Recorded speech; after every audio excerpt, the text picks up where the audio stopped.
What if I could share with you the worst day of my professional life? Without fear of judgment or ridicule and without loss of respect. Could we learn together from my experience? Case Matters, a podcast series created for Australian dental practitioners, intends to do just that. To create a shared experience where all points of view are explored to help empower safer practice. Hello, my name's Dr. Annalene Weston, dental legal consultant at Dental Protection, and I'm going to guide you through today's case entitled, "You Have Led Me Down a Path That's Cost Me Great Expense." All of the titles of Case Matters are genuine quotes from patient complaints that Dental Protection have assisted our members across the globe with. And with this in mind, let's proceed. Many parties became involved in this matter and everyone had an opinion, but which view was correct? All of them, or just some of them? And is there such a thing as the right point of view in this at all, or could it perhaps be that everyone's a little bit right and a little bit wrong? We'll hear from the people involved and also look at the final outcome to see what lessons can be learned. Ms. West was partially dentate with ill-fitting upper and lower partial dentures. She had a heavy restorative burden and she hated her teeth. Dr. East was promoting a smile reconstruction package with a payment plan available, and Ms. West was very interested. I hate the dentist, but I hate my teeth more. The way they look and the way they feel. I think it'd be best to just have them all taken out and get those implant bridge things that I've seen on social media. Dr. East does though, so I'm going to go and check it out. I'm worried about the cost, but this would be forever, so it's worth it. Any red flags for you there? How about for Dr. East? Ms. West presents with a heavy restorative burden. She has periodontally involved with posterior teeth and no premolars. At least her canines are in reasonable condition, but her anterior teeth are a patchwork of fillings. I know Ms. West wants implant retained bridge work, but I just feel it's too aggressive a treatment plan for me. I think we should instead keep the teeth we can and consider bridge work, crowns and veneers. I think we can get a great outcome for Ms. West this way. Do you think this sounds fair? Do you think this is what Ms. West wants? Do you think Ms. West even knows what she wants? What other issues should Dr. East be considering or questions should he be asking? What if I tell you Ms. West takes anxiolytic medication? Does this change your view? What if I go one step further and tell you that this medication dries her mouth and increases her parafunction? Does this impact or alter your opinion? What does Ms. West think? I must say, the idea of keeping my own teeth is really appealing. I wasn't looking forward to having the surgery. I've watched some YouTube videos about it and it looked terrible. And this all seems to be about the same price and just as permanent. I didn't think my teeth were good enough to keep, but apparently they are. So let's just do it. The treatment was provided to Ms. West as planned. Let's hear how they both felt it went. We did this case perfectly from start to finish. Digital smile design, crown lengthening, a combination of crowns, bridges and veneers. I was really pleased with the final outcome. It looks great. And I'm sure she is thrilled too. My teeth look amazing, no doubt. But I'm having a bit of trouble talking and eating, and I feel like my mouth is overfull of teeth. Hopefully I'm going to get used to it, and I don't want to make a fuss as Dr. East was so confident that it was right for me and that I've had an excellent outcome. I didn't want to speak up as it must just be me being a bit difficult. The deposit for this treatment was eye-watering, and I'll be paying the balance off for at least 3 years. The practice has helped me with the forms for a payment plan, which was good, I guess. I am so pleased with this outcome. It's inspirational. Ms. West signed all my consent forms without question, and she's agreed to me posting her case on social media. I'll get it uploaded now, as it is such a transformation. It'll be great for business. Dr. East uploaded the before and after photos, and his posts received lots of attention. Disappointingly, some posters felt the need to make derisive comments about Ms. West and her pre-treatment appearance. Dr. East simply ignored those comments and responded only to the positive ones and those curious about his methodology. Is this case sitting comfortably with you? Everything seems to be going to plan, but is it? And what do you think is going to happen next? Ms. West developed some sensitivity around her upper anterior teeth. She initially thought it related to the crowns and veneers being new, as the teeth had been sore for a period after the preparation stage due to the crown lengthening that had been undertaken. Disaster then struck, with 2 of the anterior indirect restorations cracking. I was happy to see Ms. West to replace her veneers as they were under warranty. I did, however, counsel her on the need for a splint as documented in her original quote, and I cautioned her I couldn't keep replacing her work if she did not take care of it. So if I needed a splint, then why wasn't I provided one straight away? I was not told I needed to book any more appointments other than my checkup on the day my crowns, bridges and veneers were glued in. I wasn't even offered a review. What if they hadn't been right? How would they have known? Maybe they're breaking because they are too big. I mean, they look amazing, but my teeth are about twice as long as they were before. And I do feel a bit like my teeth walk into the room before I do. They are the first thing people notice about me now, which is a bit uncomfortable. And I'm getting so much food caught around them.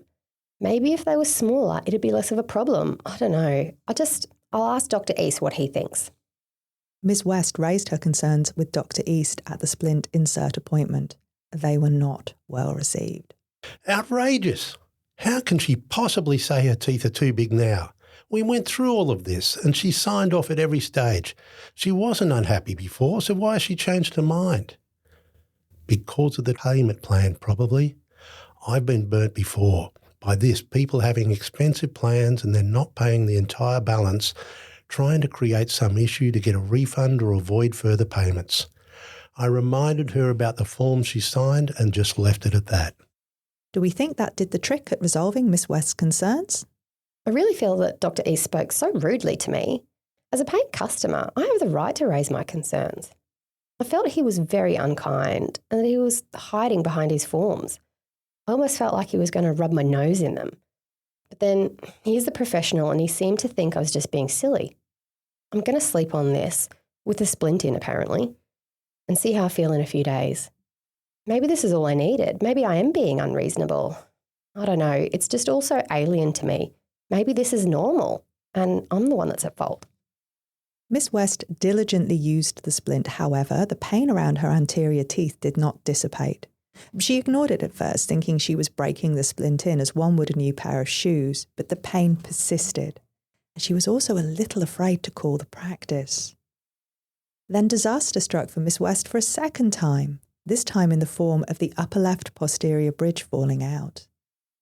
Miss West tried to book in with Dr. East, but was advised he had no appointments for her for 2 weeks. Miss West advised reception she could not carry on without back teeth on one side and pain in the front teeth, but reception remained firm. She pleaded with them to talk to Dr. East, but they declined.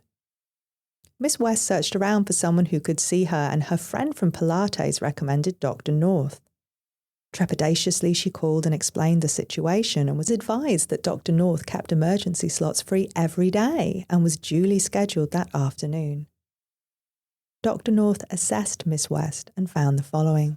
Miss West has had a lot done to her teeth. Full mouth reconstruction, one could call it, with an indirect restoration on every tooth. Examination revealed that the upper left posterior bridge, which spanned from 2.3 to 2.7, has decoronated both teeth. I had a look at the rest of her mouth and note that while the bridge on the right-hand side has a shorter span of 1.6 to 1.3, I'm a bit worried about the 1.6, which has bone loss below the furcation on the X-ray, and I can indeed probe the furcation in her mouth. X-rays also show that the upper centrals both have periapical lesions and are non-responsive to vitality testing. Miss West reports that they have been quite painful. The lower teeth are in a slightly better condition, but we have a hodgepodge of restorations with overhangs and open margins. And in a patient who already has a compromised periodontium, I just don't feel these are good long-term restorations for Miss West. To be honest, this case is very complex, and I'm unsure why a GDP would take it on. The teeth appear to have already been very compromised before the crown and bridge work was placed. And Miss West's periodontium is not in great condition, so we're not building on solid foundations.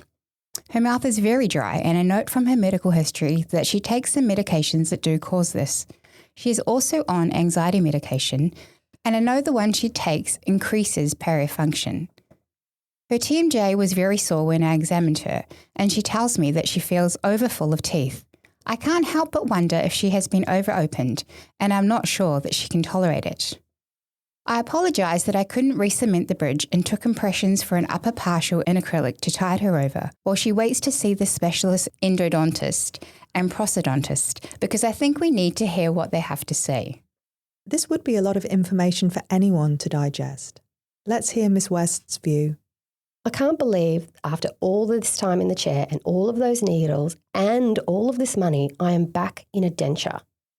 Dr. North was really apologetic. At least he doesn't want me to leave without my teeth, unlike Mr. rolling in my money up the road. I'm appalled. He wouldn't even see me. The first thing I'm going to do is stop my payment plan while I find out what's going on.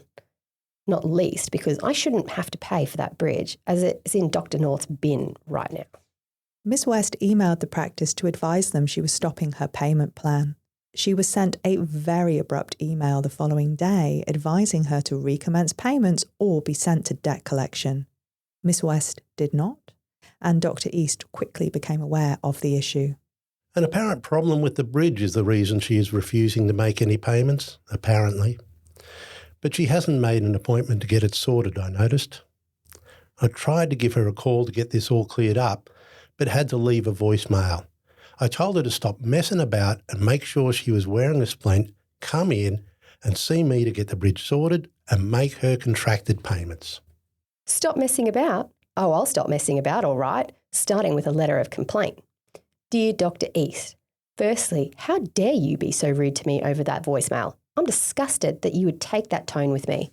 I will most certainly not be recommencing the payments and I will require a full refund of all previously paid monies within 7 days. I have seen another practitioner and they have advised me that most, if not all, of the work that you have done is substandard and needs specialist attention. I cannot believe that I trusted you, and I cannot believe that you tried to blame this on me and said I was having problems because I was not wearing a splint that you'd not scheduled for me to have. I note that I'd already paid for it and cannot help but feel this whole exercise was a money grab by you. It makes me wonder what else I've been charged for that I have not received. You have led me down the path that has cost me great expense and ignored my concerns, gaslighting me into believing that I was somehow at fault. You are a bully and an ugly human being. Do what's right and give me my money and learn from this, and we'll consider the matter closed. Any letter of complaint feels personal, particularly when it involves an amount of name-calling or shines a mirror on us and casts back a reflection of our behaviour which is hard to see, as it did in this case. Dr. East was incredibly affronted to be called a bully, and after Googling what gaslighting was, doubly so. He brooded for over a week, and then when the payments did not recommence, contacted debt collectors regarding Miss West's outstanding account. Miss West responded by making a notification to the regulator. By this stage, she'd been assessed by an endodontist, a periodontist, and a prosthodontist, and had reports regarding the significant remediation that she required. Dr. East called Dental Protection to seek advice and spoke with Anita Kemp, case manager. Anita, could you run through your assessment of the matter, please?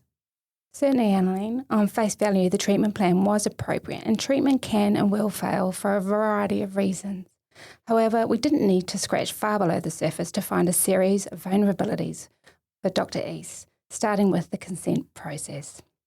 Dr. East had relied on a standardised consent form that contains a variety of risks and warnings for a variety of procedures, including implants. Regretfully, he had not followed his usual practice of crossing out those sections that were unrelated to the specific patient, essentially rendering the consent form useless. I counselled Dr. East that while a generic and all-purpose consent form can seem like a time saver, we have seen these forms criticised by the regulator in the past, and in all fairness to the patient, they can be very busy and difficult to follow. Dr. East acknowledged this. There were issues with the pre-treatment assessment also, as there were no assessment of our comment regarding the periodontium, limited pre-treatment imaging, and no consideration of the underlying occlusion and parafunction. This means that the treatment provider was in many ways doomed to fail, as Ms. West proved not to be a suitable candidate for the treatment.